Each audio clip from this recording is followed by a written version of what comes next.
Good morning, I'm Angelo Castro III. I'm Angela and we are the Castros. Happy Friday to all our viewers. And of course, since it's a Friday, we're being joined by Buddha's Belly. We have spare ribs, that's hakaw, our favorite. And ano yung isa, beef broccoli? Beef broccoli yan. And of course, fried rice. Ayun. Kakain na nga kami before we even started. Thank you, Marjorie Tan of Buddha's Belly, for serving you these goodies. Well, it's the end of the week and let's see kung ano yung mga balita natin. Finally, natapos na daw January. Ang tagal kasi. Finally. Mahaba-haba ang January. But we're serving you today's headlines. All that before your second cup of coffee. This is Brunch. President Bongbong Marcos insisted that there are no blank items in the 2025 national budget. Here's the report. President Bongbong Marcos reiterated that the 2025 national budget does not contain any blank items. Speaking at the 20th National Convention of Lawyers in Cebu City, Marcos shared that he reviewed over 4,000 pages of the General Appropriations Act. Because I reviewed it, analyzed it, and, yes, in parts, vetoed it. And so for those of you, and up to now, I cannot find those damned blank items.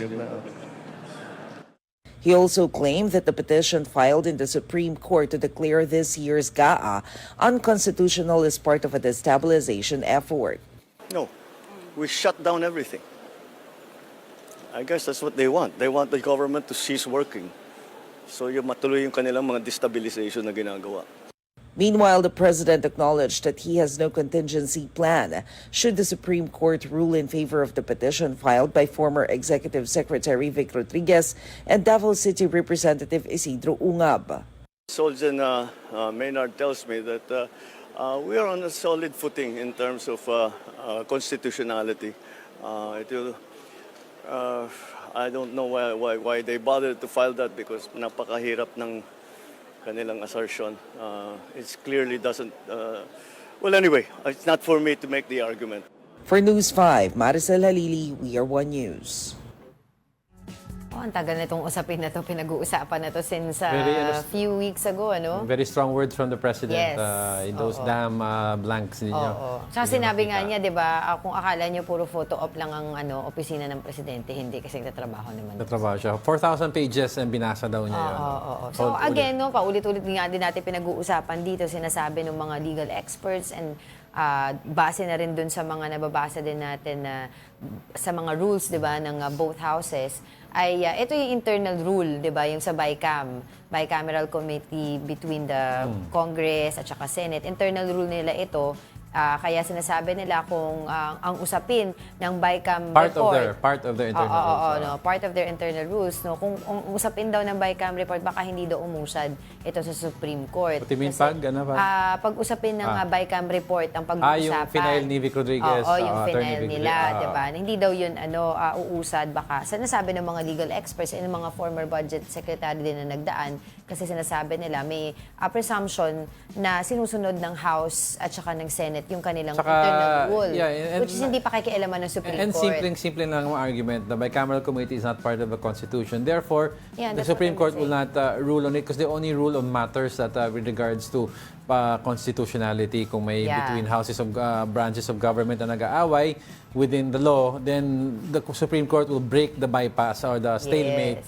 But this time kasi internal rules lang naman yan. It's just the same. Hindi man makikialam ang Kongreso sa Supreme Court kung may mga internal issues or hindi rin sila makikialam sa COMELEC kung may internal issues. May kanya-kanyang yan. So, pero yung isang provision dun sa reklamo nila, which is yung sinasabi nila hindi binigay nitong budget na to, unconstitutional ito dahil hindi binigay sa education sector yung highest budget, yun maaari pang ma-question din sa Supreme Court at pwedeng pagdesisyonan ng Supreme Court.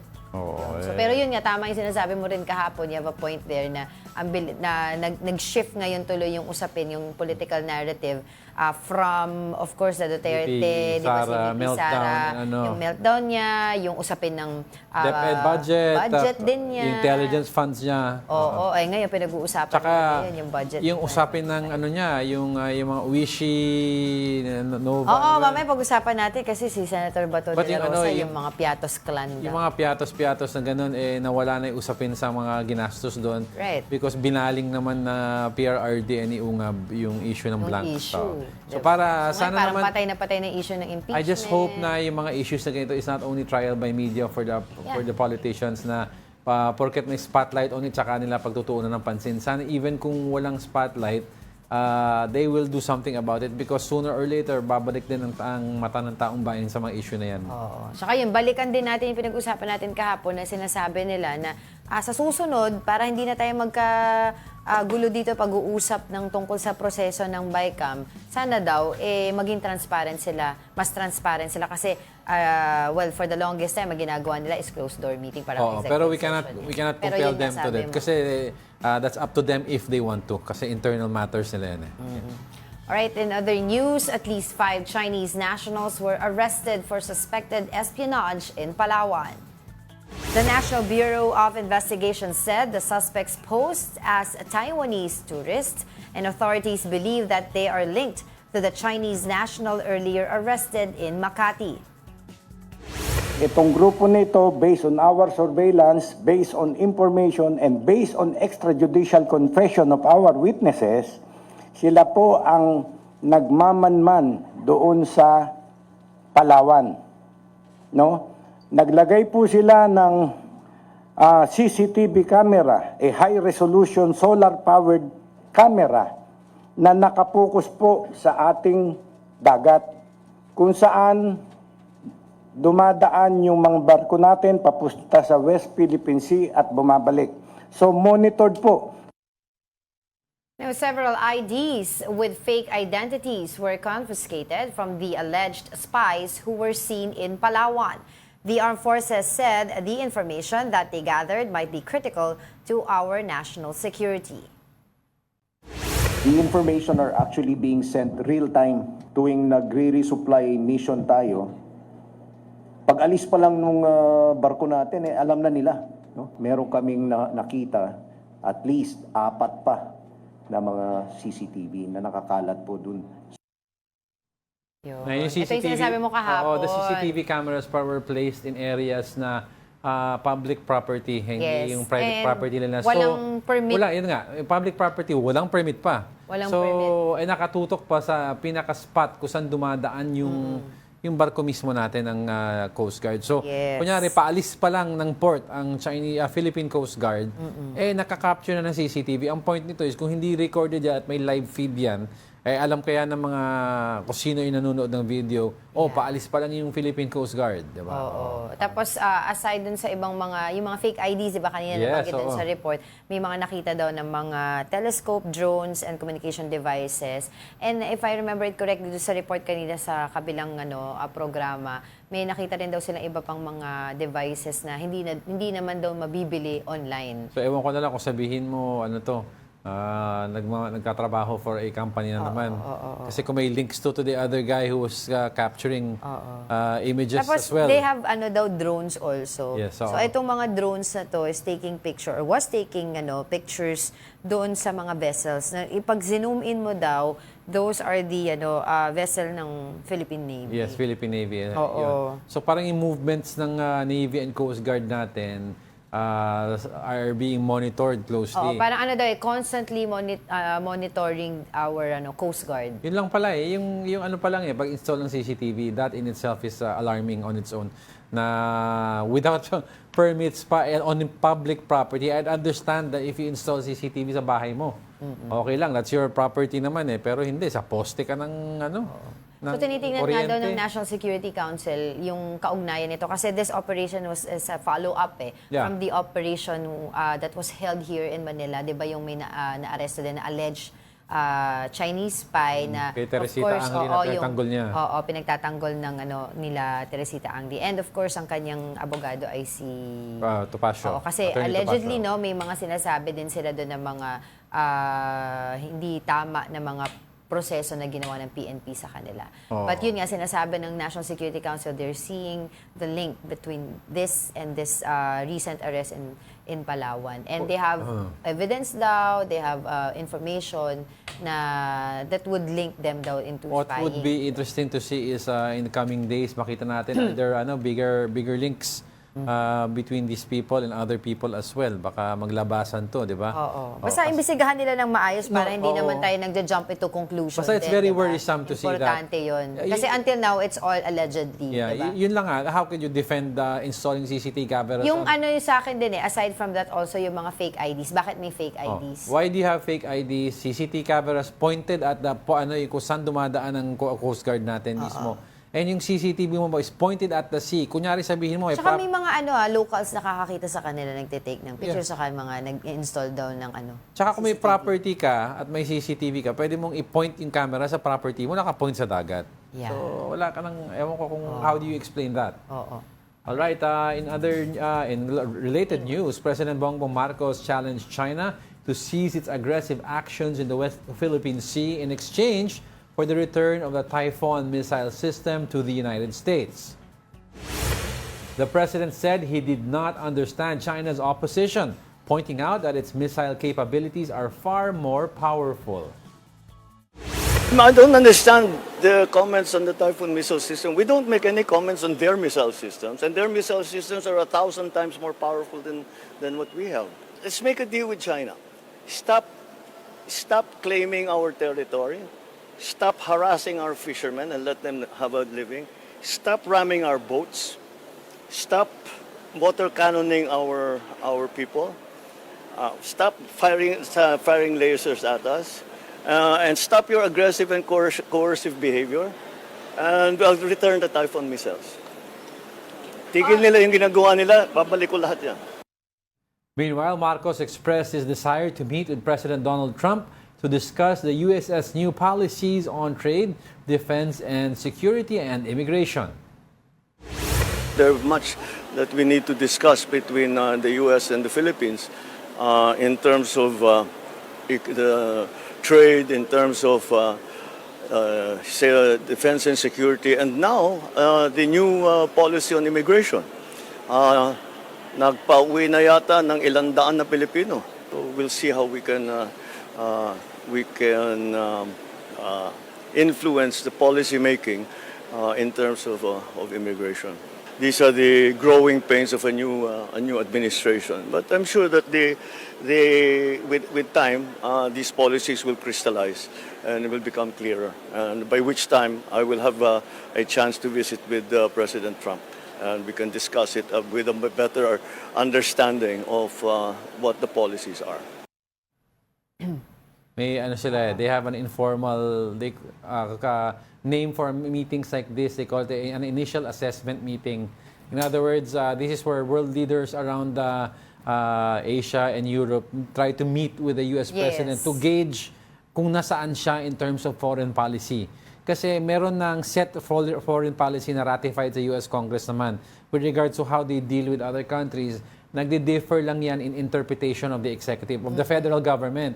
So if ironclad naman ang natin, ang defense treaty with the US, it remains to be seen, ano ba ang interpretation ni Trump dito? Yes. Is it actual money? Is it actual equipment? Or is it in form of discounts? Yes. In terms of aid, Sa aid sa military. So, yun ang gusto malaman ni PBBM. At saka, of course, yung natin, well, sinabi naman ng kanyang new defense secretary about the West Philippine Sea, medyo strong yung words na sinabi niya the last time. Diba? Pero ang hindi pa natin naririnig Sino, si Gibo? No, yung defense secretary of state. Si Rubio. Yes, ni For President context Trump. po, ang Secretary of State is the counterpart of Foreign Affairs dito sa Pilipinas. Yes. Babalikan din natin yung sinabi ni very strong words by the President about China's aggression pa rin sa West Philippine Sea, over the West Philippine Sea. Yung sabi niya, tatanggalin niya yung diba? Ibabalik ko yung Typhoon missile sa US kung titigil kayo sa aggression over West Philippines. Hindi, kahit 1,000 times more powerful yung Typhoon missile system kasi it's very advanced. Oo. Kasi diba supposedly lilipat daw nila ng posisyon and then nagkaroon ng reaction ng China. Parang proximity to Taiwan, China coast ang Typhoon missile system . So parang feeling ng China siguro nag-act tayo as deterrent in case na gusto sakupin ng China ang Taiwan. we're within range to help. Yan ang ayaw ng China. Right. Oo. Oh, no way. Coming up, the House Committee on Labor approves the 200 pesos daily wage hike bill. And Senator Bato de la Rosa claimed that a Piatos clan is existing in Davao City. We'll be back with more stories after the break. Keep it here on One News.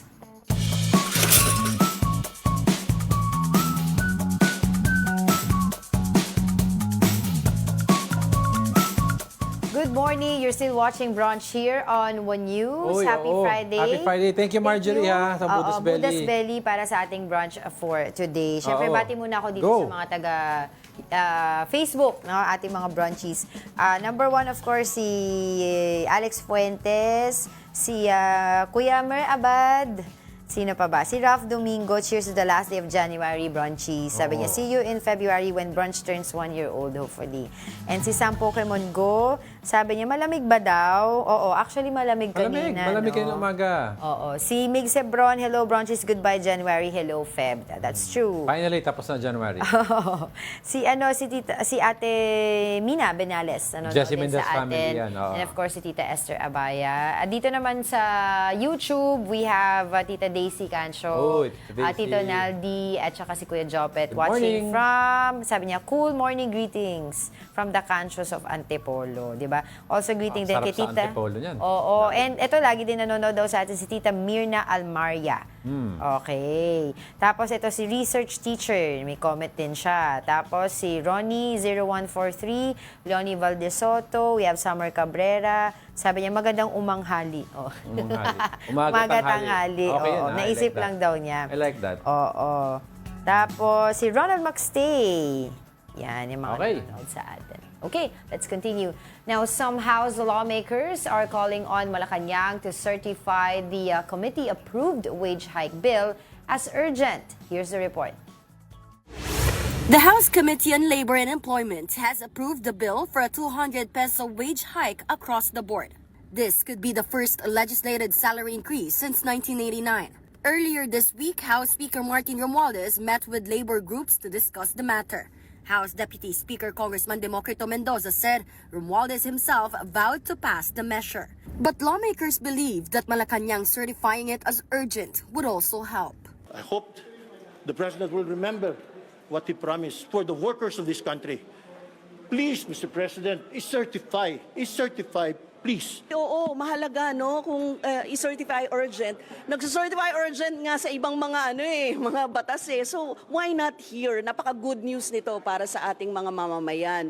If the House version gets approved by the Congress, all workers in the private sector will get a 200 peso increase in their daily minimum wage. But some employer groups are opposing the wage hike. Isa lang, ang remedyo niyan, tataasan nila yung presyo nila kung kaya ng merkado o magbabawas ng tao.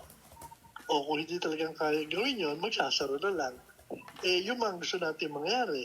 Senate President Cheese Escudero, for his part, said they will work with the lower chamber to pass the measure. For News 5, I'm Marian Enriquez. We are One News. Oo. So, syempre, ano pa yan, no? Sa kabila naman sa Senate. Kasi sa Senate, magkaiba yung bill nila eh. Sa Senate kasi 100 eh. So, they have to, ang tawag dun sa word na yun, mag-compromise sila eh. Kasi ito pinasa na ng Congress na 200. It's either they can adopt the bill of the lower house, tapos automatic yun, or they come up with their own, tapos hindi tanggapin ng lower house, they'll start discussing among themselves kung paano magkakaroon ng isang bill lang. Oo. Totoo. But Isang yun amount. na-excite nga sila kasi this is the the second time ulit na magkakaroon, if ever mapasa to in both the houses at mapirmahan, Yes, di ba sinertify nga as urgent ni Pangulong Bongbong So, Marcos. ano to? Ay, hindi pa niya na-certify as urgent. Pero pag na-certify niya as urgent, mabilis na lang yan. Mabilis na lang yun. So, since 1989, diba? Yun yung last Kay Cory time Aquino. oo, Oo. na nagkaroon ng national wage hike. Pero yung 200 peso, this is for... Additional to. Additional lang to sa minimum Daily wage. minimum wage. Minimum. So kung minimum And wage this is earner across ka, the board. kung minimum wage earner ka, mag-a-affect to sa'yo. Pero hindi po to idadagdag sa mga sweldo na above minimum na. Yes. Kasi only sa minimum lang yan, para malinaw yan. Oo. Oo. So, yun. Kasi di ba last year also naalala ko may mga panukalang batas sa pagtataas nga ng Yes, sahod, di ba? sahod. Sa Regional Tripartite Board, nagkaroon ng 35 pesos dito sa NCR, which is sinabi nga ng mga manggagawa na napakaliit, di ba? Kakarampot, hindi ka makabili ng 1 kilo 35 sa a day, 35 pesos additional. But yun yung naipasa lang base dun sa mga competition Yeah. and mga parang meeting halfway with other labor groups, di ba, when they had the meeting. And then tapos, dito nga sa House, last year, merong panukalang bago tong 200, may panukalang additional 350. Yeah. Tapos yung grupo naman nila, Congresswoman Franz Castro, Yeah. may panukalang gawin ng 750 Oo. ang daily minimum wage. So, syempre, yung mga usap-usapan yan, gusto, of course, ng mga laborers, ng mga labor groups, ng mga labor advocates, but of course, yung mga employers naman ng umaangal. Kasi sabi nila, paano na, tulad nga nung binanggit dun sa balita, dahil it's either, sabi nila gano'n, sige, kung para makayanan namin yan, baka magbawas kami ng mga empleyado or taasan namin yung mga serbisyo o produkto. Mas okay sa ng kanila yung kumpanya para vi- makasunod sila. Mas okay sa kanila yung via regional wage board.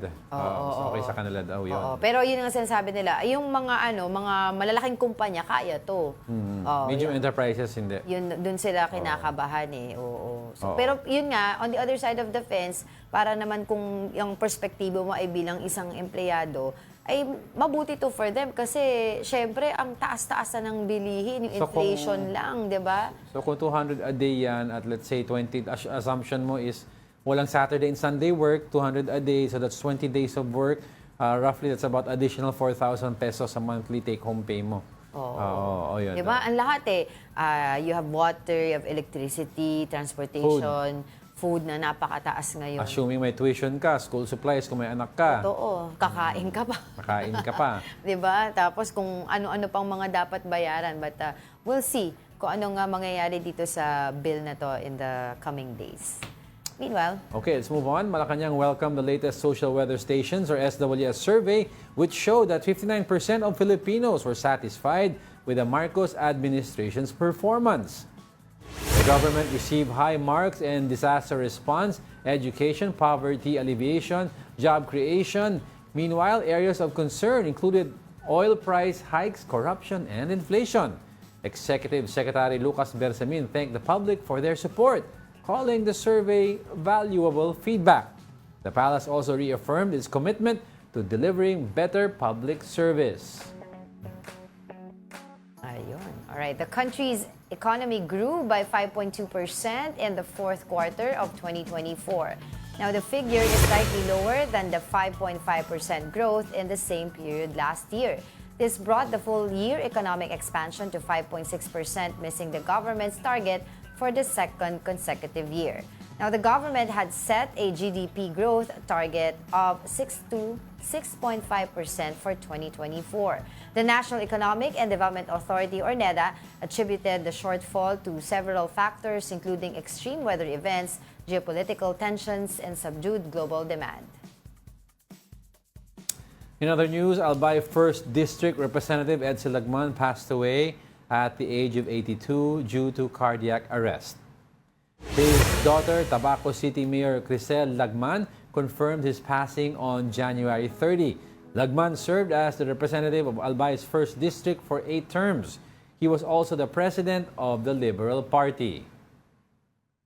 Yeah, we just talked to him Oo, a few suki months. natin yan dito We sa talked to him a few sa months ago Brunch. regarding the, ano ba to? Yung divorce bill. Divorce bill, oo. charter change, and oo. I was also had the pleasure to interview him before sa One Balita Pilipinas Weekend. Oo. Ano yan eh, pagka tinawagan mo, automatic Game yan. game yan. Tapos saka talagang willing siyang i-explain, 'di ba? In layman's term, Hindi siya yung na, nilalaman ng mga batas para mas naiintindihan ng kababayan Hindi siya natin. napipikaw nung naiirita, bihira. Oo, hindi siya bihira. intellectual snob. No. Ika nga. But of course, we send our condolences and Yes. prayers to the family of Edson Lagman. At the age of This is a great 82. loss nga daw sa sa political landscape. Oo. Kasi talagang Isang matapang na matapang, na mambabatas sa he floor. balances the floor, 'di ba, the Congress. Tapos ano pa ba, 'di ba? He's a human rights advocate Tsaka as well. he's credited with not going with the flow all the time. Basta he stands by kung ano yung mga advocacies niya. Very principled Principled human siya. being. So kung hindi porket dito majority, of course sometimes he has to do that daw to get the votes he needs for certain bills. But on hindsight, if you look at all that he has done, very rarely nakikita mo na sumasama sa mga crowd yan. Nagma-minority nga yan eh. Oo. And then yun nga, ang last stint niya is being the Liberal Party president. Aside from being congressman, So, he was here before to talk about divorce bill. At explain niya sa atin yung mga gulat ako, provisions. Wala pa siya on air narinig na niya yung sinabi natin. He really sabi niya, listens. I'd like to talk about what you said earlier. He really listens. Kinabahan ako dun. He really listens. Tsaka isang tawag mo lang nandyan na siya. But of course, again, condolences to the family of Ed Salagman. Alright, in other news, a small plane and a helicopter collided mid-air over Washington on Wednesday night, U.S. time. Now, the collision happened between an American Airlines jet and a U.S. Army Black Hawk helicopter over the Potomac River. Authorities said more than 60 people were feared dead following the incident. According to the District of Columbia Fire Chief, 28 bodies had been recovered from the river so far. Investigations continue in what was shaping up to be the deadliest U.S. air disaster in more than 20 years. Gulat ng balita na to. Yung intersection na yan sa Potomac River sa that's a very busy area. Although it's not the busiest airport yung Ronald Reagan. Yeah. But it's yung runway na nakikita nyo along the river, yung I think they call it runway 1, is one of the busiest runways. And that area kasi that's where you will see military planes flying to and from. Also, may restricted airspace around that area. So, and aside from that, you have yung commercial planes going to and from that runway as well. So, talaga may intersection daw ng mga aircraft sa area na yan. Hindi nila maintindihan ano yung nangyari, ano talaga. Because when I first heard about this report, sabi ko, ano ba, wala bang air traffic controller dyan? And then, yun na nga, nakita ko ng mga following reports, meron na sila actually yesterday lang na nilabas na parang usapan between the air traffic controller and the pilot of the Black Hawk helicopter. Walang mali ang ano daw Sinasabi nila na merong airplane in sight na veer away. Walang mali ang airplane whatsoever. They followed yung protocol instructions all throughout. And in communication naman din yung Black Hawk. Kaya nga nagtataka sila bakit anong problema, bakit hindi sila umiwas when they were advised na merong airplane na masasalubong sa kanila. For context lang, yung Black Hawk is one of the parang banner helicopters ng US military. They had a movie nga about it called the Black Hawk Down with Josh Hartnett. The Black Hawk is a very advanced helicopter, tactical helicopter po yan. Most of the Black Hawks now kasi may some sort of AI, parang AI guidance system. It's very advanced. So, hindi nila alam ano nangyari. They were in touch. Kumbaga, malfunction ba ang technical hindi nga alam So, helicopter? kasi right now, yung black box naman ng airplane, hindi pa nila nakukuha. Kasi they can find answers there also, no? So, for sure, nasa tubig yun sa hinahanapan nila. So, wala pa yung, yung black box na yun. And this military helicopter, sinasabi nila, ano ba ginagawa niya doon? Ano bang meron? Bakit nandun doon? Hindi, kasi that's so, meron daw pala silang nighttime qualification training at that time. At saka so, they were armed with night vision goggles, etc. Go. No, yun lang. No, I'm just saying kasi sa area na yan, huwag sila magulat pag may Black Hawk sa area na yan because talagang yan yung corridor or yan ang intersection kung saan dumadaan ang military planes and commercial planes. Sinabi na nila yun, but sabi ni President Donald Trump nga in his statement na kasalanan daw talaga ng helicopter. Walang collision daw nangyari. It's just the helicopter rammed the airplane. Pero sinasabi naman ng iba, on the other side of the fence, tingnan din daw natin kasi bakit daw itong plane na ito, yung sa plane naman, pinag-uusapan nila, na merong modern collision avoidance technology and nearby traffic controllers, bakit magko-collide with a military aircraft over the nation's capital? Pero yun nga sinasabi nila kasi, I don't know, kasi dapat ang military talaga daw yung yung helicopter talaga yung umiwas. Yung collision guidance system ng eroplano, sa harap po yan. At saka sa gilid ng mga cockpit. So in other words, pag meron siyang within a few meters na makikita na eroplano na danger sa kanya, he has time para umiwas. Ang sapul ata nitong helicopter sa side. 'Di ba, sa bandang wing area or sa likod ng wing area. So wala na pong magagawang eroplano diyan. Kunyari mag-alert ang system na may collision, wala na silang magagawa dahil sa puwet na tatama. So yung collision system is in front. nangyari daw yun parang sa several air crashes in the past na inexcusable dahil may collision system sa harap. So parang you cannot hit an airplane in front of you or sa ilalim mo pag bababa ka, may collision system din yan. Ang sapul daw talaga sa likod. Makikita mo. So talagang we don't know. The air traffic controller audio, if you listen to it daw, And yung walang kasalanan ng air traffic control din. Yung pilot and co-pilot naman daw nung sa military helicopter, chinek nila yung history, meron naman silang enough hours, diba, to fly the helicopter, to be there up in the air. Tsaka yung Black Hawks can make they're very fast helicopters, but mukhang hindi daw speeding ito. They can stop abruptly. Helicopters can hover Diba? Hindi naman sila parang eroplano na pwede mag-stop pag may emergency. Hindi. Ang helicopter can stop. Yun nga sinasabi ni President Trump.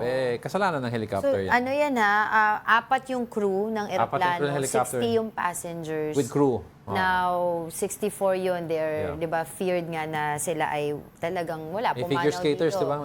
May sikat na mga figure skaters doon. And we don't have the details yet kung sino-sino pa yung nasa loob nung sakay ng eroplano na yon. But what they know so far is when they went to the crash site, yung mga rescuers nakita nila yung parang tatlong malalaking pieces ng eroplano inverted, kalat-kalat na in the helicopter as well. And then they've seen several bodies as well.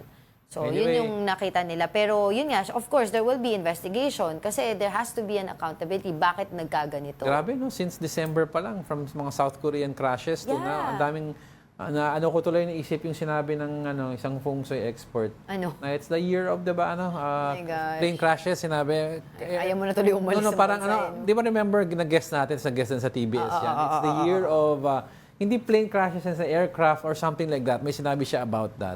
And true enough, ang dami na. Ay, nako, nakakatakot. Anyway. Sige, don't go away because we're not done yet. Stay with us.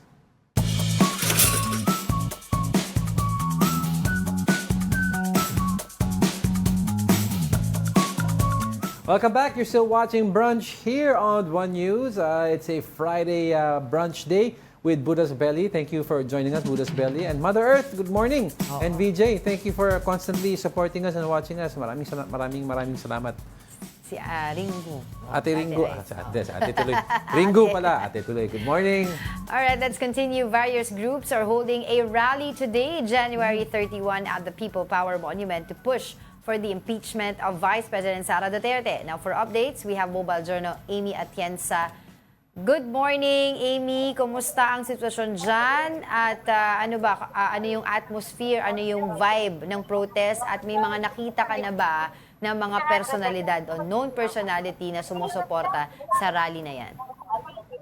Good morning, Angela Diego. Nandito nga tayo ngayon sa People Power Monument. At kung makikita mo naman sa likuran ko, napakaraming tao. At kanina pa lang, 8:30 a.m., nagsama-sama na dito yung ilang mga political parties, yung mga supporters pala ng political parties. Kasama na dyan yung Bagdalo Party List, pati na rin yung Akbayan Party List. So ayan, sobrang dami pang tao, yung atmosphere, talagang medyo mainit, kaya marami na rin talaga ang inaabisuhan ng mga otoridad na magdala na kanilang mga tubig para nga daw maiwasan yung mga health-related concerns. Yes, Amy, sino ba ang, for background lang, no? Sino ba ang talagang organizer nitong pagtitipon na ito and sino pa ang may expect natin na personalities na pupunta mamaya?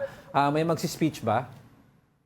Yes, actually marami pang mga activities na inaabangan. Ang start daw talaga nito is around 12 noon. Pero kung maalala natin na post ko online and nag-invite dito talaga is yung Akbayan Party List, pati na rin si former Senator Sonny Trillanes IV. So sila yung mga parang naging main organizers for this impeachment rally against Vice President Sara Duterte. And yun nga, meron din kasi dito mga religious groups. Doon sa may area, medyo bandang White Plains pa, makikita natin may stage kasi doon and may nakahandang parang table dahil daw inaasahan na magkakaroon din ng misa later on today. Alinawin ko lang, Amy, sinabi mo sa bandang White Plains area. So doon ba mismo ang bulto ng crowd? Saan natin makikita ang volume ng crowd? Tsaka how many do we expect at peak?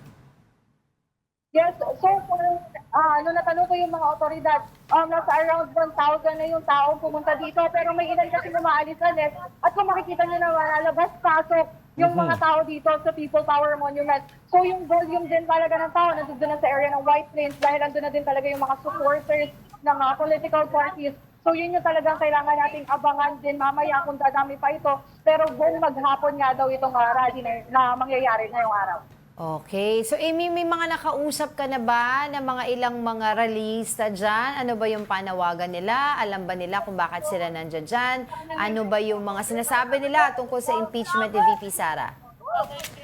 Actually, kanina may nakausap akong ilang mga activists or kaya yung mga rallyista at sinasabi nga nila na anti-corruption daw talaga sila. So regardless kung sino nga talaga yung political figure na under the issue of corruption, talagang buong sila papanig sa anti-corruption. So yun talaga yung panawagan nila. Sana nga daw ay malaman na kung saan punta yung multi-million confidential funds kay Pangulong Vice President Sara Duterte, lalo na nung panahon na DepEd Secretary pa siya.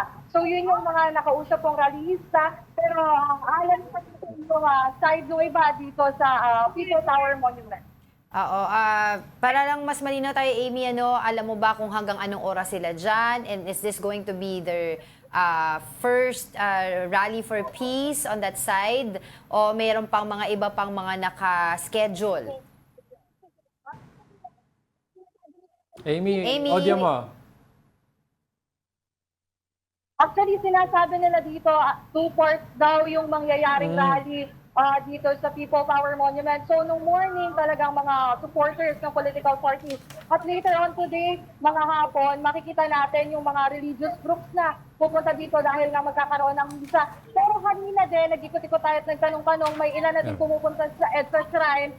So, inaasahan natin na mas marami pa yung taong pupunta doon at baka may rally din tayong aabangan sa may area na EDSA Shrine.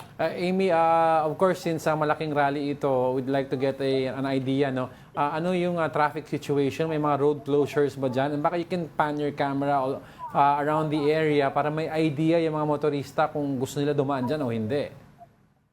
Actually, so far, wala pa naman tayong road closures na parang nilalabas yung mga otoridad. Pero yun nga, nakabantay din sila dito para just in case dahil nga marami ang tao, talagang maayos nila yung flow of traffic. At kung makikita nyo naman dito sa may likuran ko, wala pa naman masyadong traffic dito sa area ng EDSA.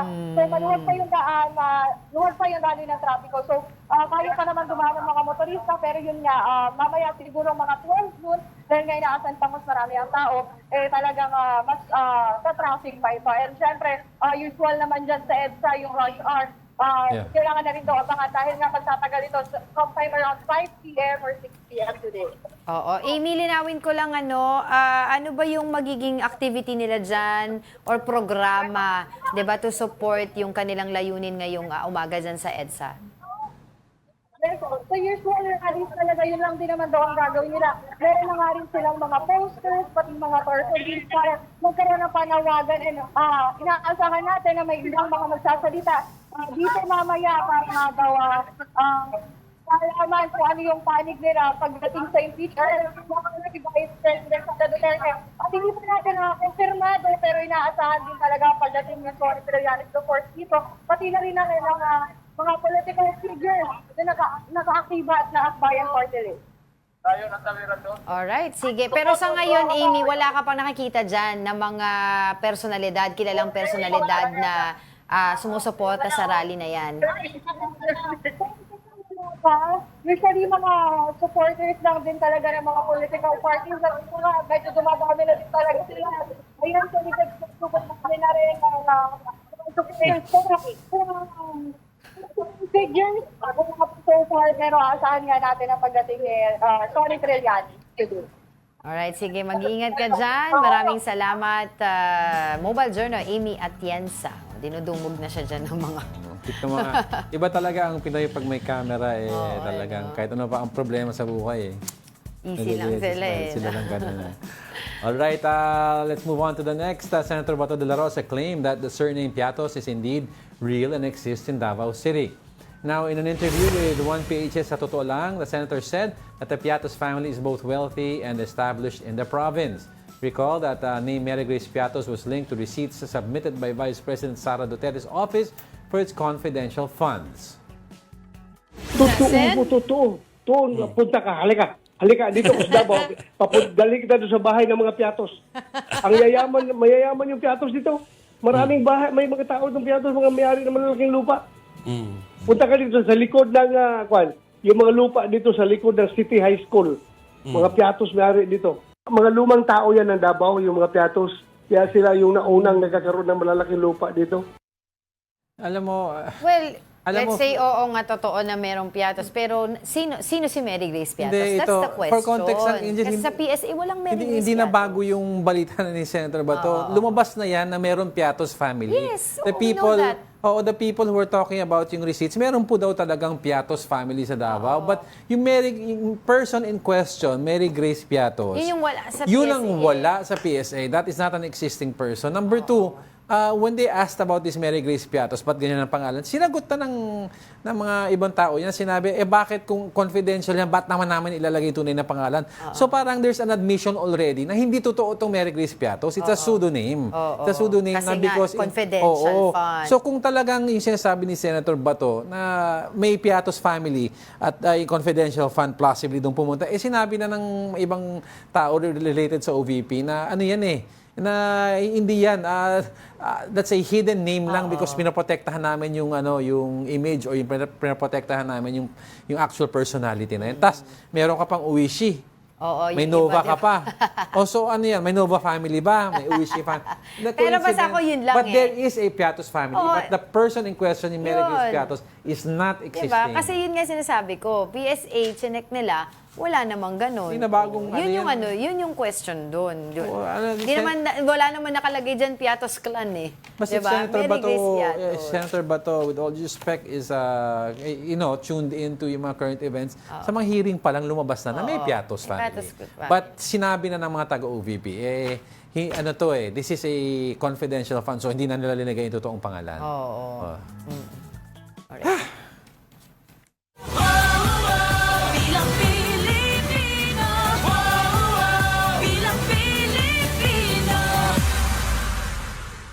The Commission on Elections could spend up to 2.5 billion pesos if the Bangsamoro parliamentary elections are postponed. Recall that President Bongbong Marcos has certified as urgent a bill seeking to reschedule the polls. COMELEC has halted ballot printing for the region's first ever parliamentary elections. The Bangsamoro Transition Authority must decide how to redistribute 7 parliamentary districts removed from Sulu. This could lead to ballot revisions and a reopening of candidacy of filing of candidacy rather. Despite this, voting for national and local positions in BARM from senators to municipal councilors will push through. Pag sineperate nyo ito, iba po yung mga bayad sa guro o yung ating honoraria, yung lahat ng election paraphernalia, iba rin pong set ng mga balota. Practically po as if magkukonda ka ng special election sa buong rehiyon. Yung actual election that pertains to yung national election natin or yung and the local elections regarding yung entire Philippines. So, hindi naman mag-iiba yun. Ang mag-iiba lang yung is BARM. actual BARM parliament. Yes. Kasi, yun nga, di ba sinasabi dito, they have to check pa also yung sa provision ng magiging batas kung i-reopen nila yung filing of certificate of candidacy. Okay. Dahil dito sa nangyari nito. Or, tuloy lang, kung sino yung nag-file noon, Tapos yun pa na. rin. So, they have to check that also. Nilinaw yan ng COMELEC. And of course, kailangan gumawa ng Bangsamoro Parliament ng batas para ma-distribute ng Sulu, yung iiwan na seats ng Sulu. Diba? 7 seats yun Because yung sa declaration ng Supreme Court. Yes, dahil supposedly hindi na sila kasama sa BARM, ang Sulu. Diba? Separate sila. So yung 7 seats na mawawala from them, kailangan i-redistribute yun sa iba pang provinces. Yes. To be able to do that, they have to make a law. Diba? For that. Tama. So yun yung sinasabi nila. So 2.5 billion pesos yung gagastusin Malaki yan. kung hindi nga matutuloy yung Yung ibang mga nakakausap ko mga taga-Sulu na mga kakandidato dyan, syempre, yung mga pamilya nila, medyo na-disappoint sila kasi ready na sana sila Sa eleksyon. Sa election. Anyway, in other news, Wesleyan College of the Philippines rejects allegations of endangering student safety. This comes after over 1,000 students were reportedly stranded along highways during the school's founding anniversary celebration in Bataan last January 26. Besling said these reports were fabricated as they do not reflect what actually happened on the ground. The school maintained that they have always put utmost priority and safety and welfare of the students. Ched has called out Besling for holding the off-campus activity without complete permits. Well, if you were putting the safety of your students at most importance, bakit wala kayong complete permits? Oo, yun nga yung tinatanong. Kaya inaantay ko yung magiging resulta kung nagsimula na ba yung investigation ng CHED dyan. Kasi they issued, show cause order para makapag-explain itong Besling College doon sa nangyaring insidente. Yeah. And apparently ngayon, naka-online class yung mga estudyante until February 1. And sinasabi ng mga magulang o mga estudyante din doon na kasama sa mga nag-rally sila sa labas, na parang iniiwasan daw ng Besling na magkaroon ng interview between the students and the media. Usually pag ganyan, nagkakaroon sila ng meeting with their legal teams before they come out with an official statement. Oo. Kasi yun nga, merong denial ng allegations di ba? Pero yun nga, nakita natin sa video, naglalakad yung mga estudyante ng malayo. Basta ako as a parent, pag yung anak mo ay sasabak sa isang activity, gusto mo safe siya, hindi siya napapagod, di ba? He has a proper transportation, di ba? Hindi yung palalakarin mo na kay layo-layo. And tuloy na ungkat yung nangyari din sa Besling before. May namatay 2017, di ba sinabi ko na yun 15 students ba? 15? 15, over 40 if I'm not mistaken, yun na aksidente. 15 died in that accident also during a out-of-town activity ng Besling Field trip College. nila, field trip. So abangan natin yung magiging development ng story na yan. But for the meantime, the Land Transportation Office or LTO has summoned the motorcycle rider involved in a deadly crash on Marilake Road in Tanay, Rizal. The rider performed a dangerous Superman stunt leading to a collision that killed one rider and injured at least 6 others. LTO Chief Assistant Secretary Vigor Mendoza II said a show cause order was sent to the rider's residence in Lipa City, Batangas. Mendoza stressed that the tragedy could have been avoided with responsible riding. LTO Calabarzon Regional Director Elmer Decena identified the rider as a motovlogger who recklessly executed unsafe maneuvers. The rider has 5 days to submit a written explanation to justify why he should not face penalties for reckless driving. Actually, madaming mga motorcycle groups na pipikon sa ganyan. For once, dapat talaga may maparusahan. Oo, kasi nadadamay yung mga responsible riders dyan Nadadamay yung image Pero ang tawag nila dito, mga kamote riders, yung mga... feeling pa cool ba? Feeling pa cool. Sige, pa cool ka, nakakadamay ka ng iba. Oo. Ay, nako. Anyway, sige, another news. A fire hits the mountainous areas of Carasin Nueva Ira of Ilocos Norte. The wildfire has yet to be contained as of Thursday evening. Emergency responders continue to work on extinguishing the fire. They have also yet to determine the extent of the damage and its cause. Ako, hindi ko pa rin alam yung masyadong dyan yung details, pero mainit ba dyan sa area na yan? Ilocos Norte is technically, Ilocos Norte is parang medyong dry, di ba? So it doesn't really matter kung mainit o malamig, just like what happened sa LA wildfires. Dry siya. So konting ignition, any source of fire, any spark could ignite a flame. May forest ranger dapat dyan, no? Yeah. Kaya kasi I remember yung sa Baguio, yung may Benguet fire ba yan? Oo, may ganun din. And I remember when I went to Negros, kasi marami din dun kasi mga ganyan na mga forest mountainous areas nila na prone din sa mga ganitong sunog. Kaya yung mga forest ranger doon, along with the DNR, local DNR doon, talagang they work together to spread information campaign, awareness sa mga tao dun sa locals na, like for example, kung nanegrilyo kayo, hindi nyo maiwasan magsigarilyo, diba? Put it out properly. Huwag nyo basta-basta tinatapo na ganyan. Tapos yung mga nag-hike naman, they're also nagbo-bonfire. instructed na 'Diba? Pag alis nyo doon, huwag kayo mag-bonfire, or pag alis nyo doon, ayusin nyo, of course, yung mga kalat, linisin, etc. To iwas fire as well. Iwas sunog. After iwas fire. Wow.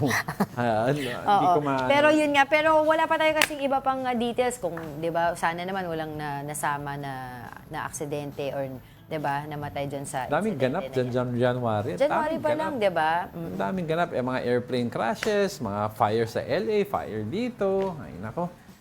Sana medyo maging positive tong Feb natin, di ba? Of course. We're looking forward to a positive February. Buwan ng mga puso. Meron tayong surprise sa kanila. Feb. Hindi ko alam kung ano yun. And that wraps up today's episode of Brunch. Thank you muna, Marjorie Tan ng Budas Budas Belly. Diba? Mamaya kakain ulit kami after the show. But join us again on Monday. I'm Angela Castro. I'm Angelo Castro, the third We Are One News. All sides, all the time. Happy weekend!